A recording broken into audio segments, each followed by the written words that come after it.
In November 2011, a joint Italy and Iran archaeological research project was launched in Persepolis with the aim of organizing a teaching worksite for local conservators working in the archaeological area of Persepolis. The idea was to develop and to transmit a series of methods and techniques that could be used on the stones in Persepolis, and that this would help improve the conservation practices on the bas-reliefs and carved elements that are so characteristic to this unique World Heritage Site.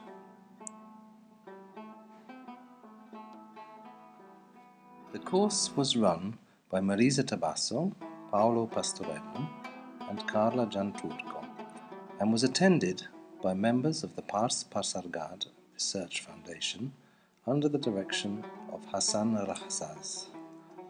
The museum staff who joined the course were Mehdi Kolayeh, Hamid Reza Karami, Shahram Rahba, Jafar Siavarshi, Sirus Zareh, and Azam Zareh. The project director was Ali Reza Ascari and Pier Francesco Cagliari, that you can see respectively on the left and the right of this image.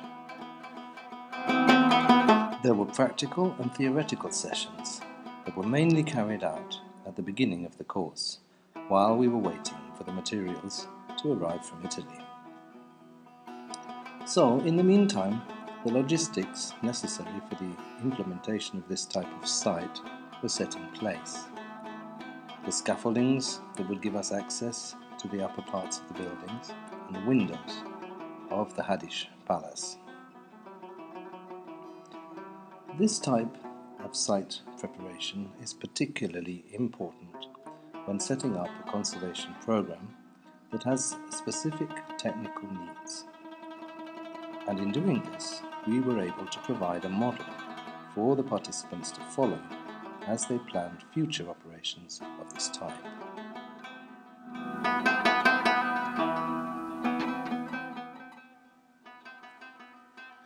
Particular attention was paid to the identification, classification and recording of the various types of decay. The monument was particularly severely damaged by an extensive series of cracks and microcracks that were spread all over the stones, scales, fractures and flakes, as well as a series of quite severe biological attacks that required some preliminary tests. Members of the museum were able to participate in numerous consolidation operations, where they were able to employ various fluid hydraulical mortars, which are pre-prepared and are readily available commercially. These were specially imported from Italy for special testing on site in order to assess their properties in the context of Persepolis.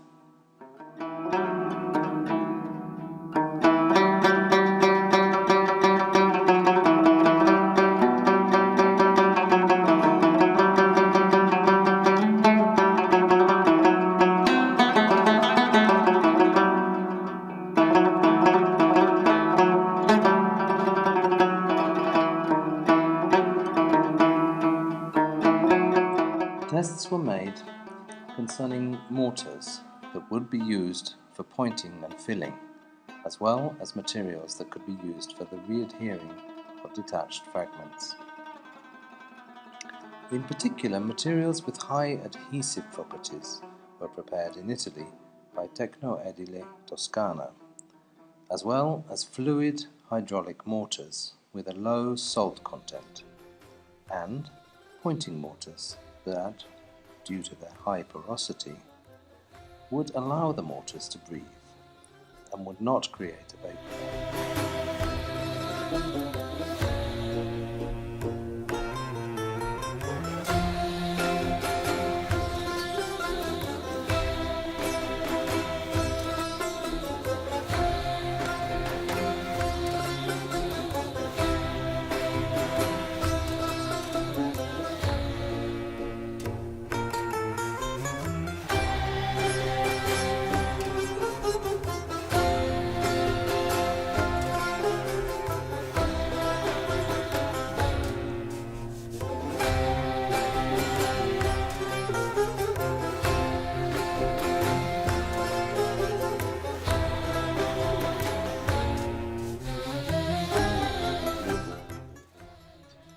Following the removal of all the surface deposits, dust, and the fixing of the more fragile parts, which were secured both with fluid mortars and with temporary supports, the full consolidation operation on the stone could eventually proceed.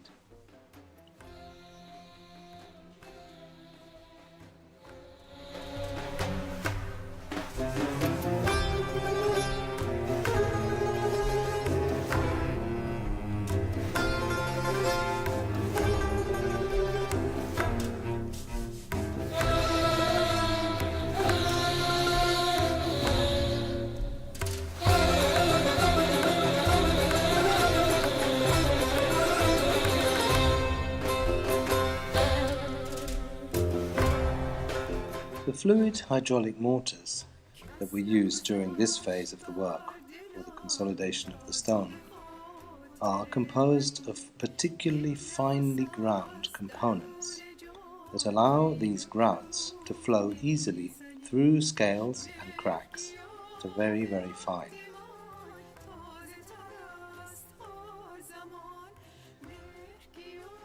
In fact, it is possible for these fluid mortars to pass through several meters of crack networks, which, if carefully controlled, can make for a really effective consolidation of the stone.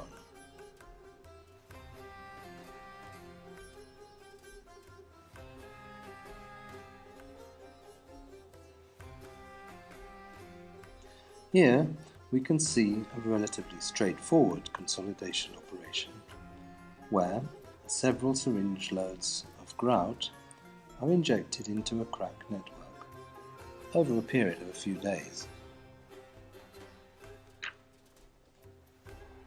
Care must be taken during this type of operation because in this type of situation it is possible for leaks to occur in inaccessible areas, as was the case in this window of the Haddish Palace, where, following the leakage in the lower parts of the window, interventions were carried out that blocked the runs and allowed a successful full consolidation program to be carried out.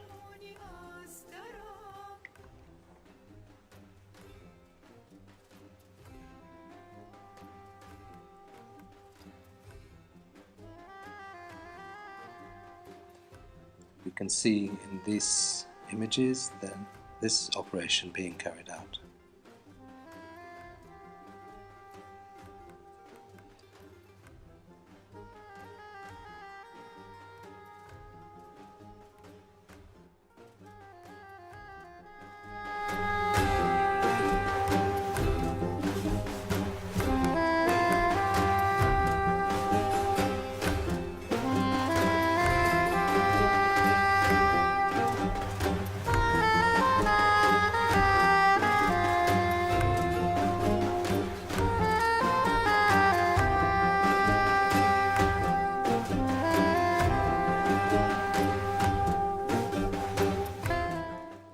The endangered parts that required a more substantial consolidation operation through the insertion of pins were drilled without using the hammer drill option, following pre-consolidation with either ethyl silicate or acrylic resins in various dilutions according to each case.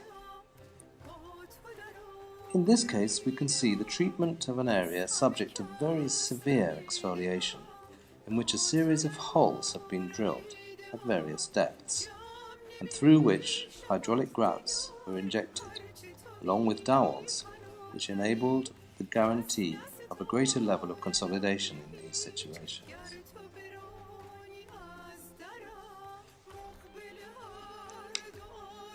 The dowels were made out of polyethylene and are woven like semi-rigid rope, which does not oxidize, and, while strong, is relatively flexible and also elastic.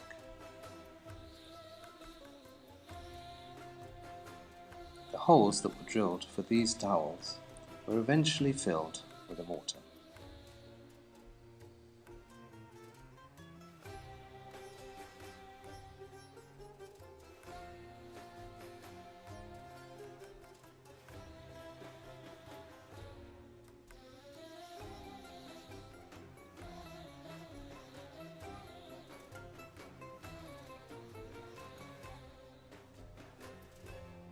The teaching site that was implemented in the Hadish Palace was also an important occasion for the discussion and communication of the latest developments and methods in conservation technique that could actually be repeated in Persepolis in the future, perhaps taking advantage of other media.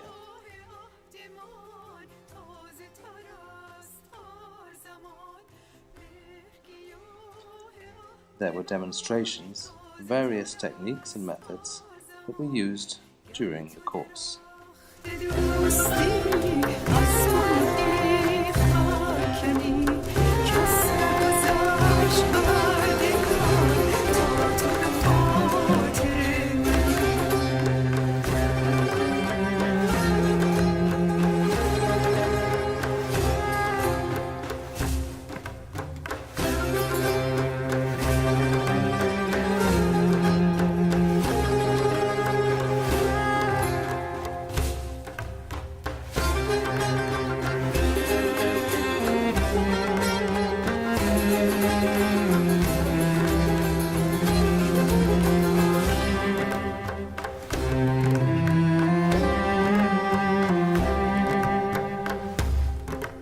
As well as the consolidation operations that were carried out, some cleaning methods were also tested.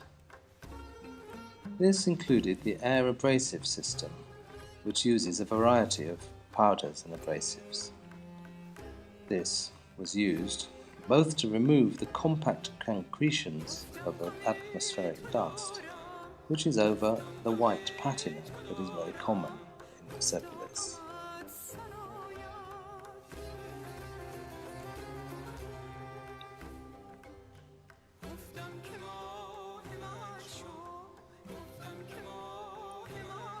This white layer, following a series of scientific tests, seems to have been applied to the stone surfaces, and this system was tested to see whether it would be possible to carry out a controlled cleaning and conservation of these white layers. Another system that was tested was that of the laser cleaning. This is a photoablative system which, when used, enables the conservator to precisely remove the layers that they want. Of the two systems tested, this was the most effective and should be considered in future planning. This phase is still, of course, experimental.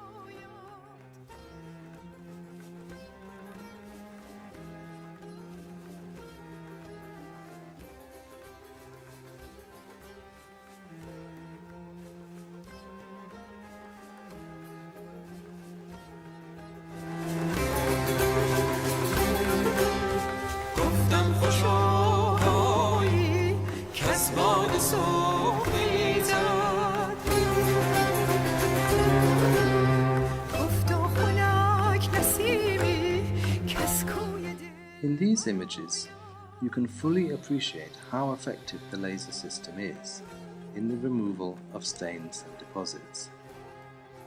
In this case, you are looking at a sample from the quarries which are close to Persepolis. And this stone is the same as the stone of which the bas-reliefs of Persepolis are carved. As we said, the laser system is a photoablative system which operates on a specific series of wavelengths and is therefore particularly selective.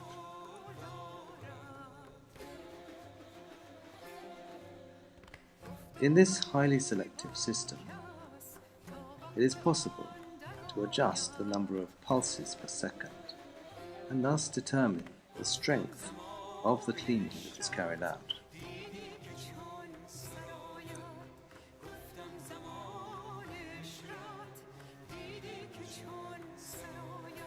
Here we can see how effective it is in dark areas that have been provoked by a biological attack.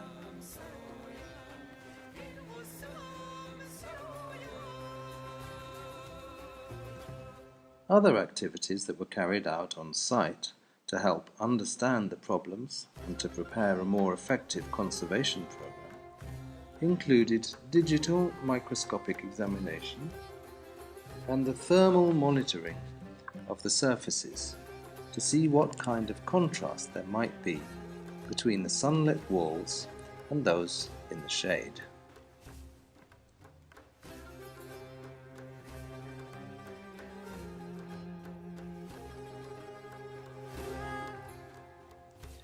Furthermore, samples were taken of the various types of biological deposit, since these have also caused a broad variety of problems across the stone surfaces. Samples were also taken of the white layer, which, following analysis, was found to be composed of fluoroapatite as well as calcite. There were also cases of saline efflorescence as well as some argillaceous component materials natural to the stone. The aim of the site was to show how to carry out conservation operations on the severely damaged parts of the archaeological area of Persepolis, and this will permit the staff of the site to continue to carry out the conservation of the stone at this wonderful site at Persepolis.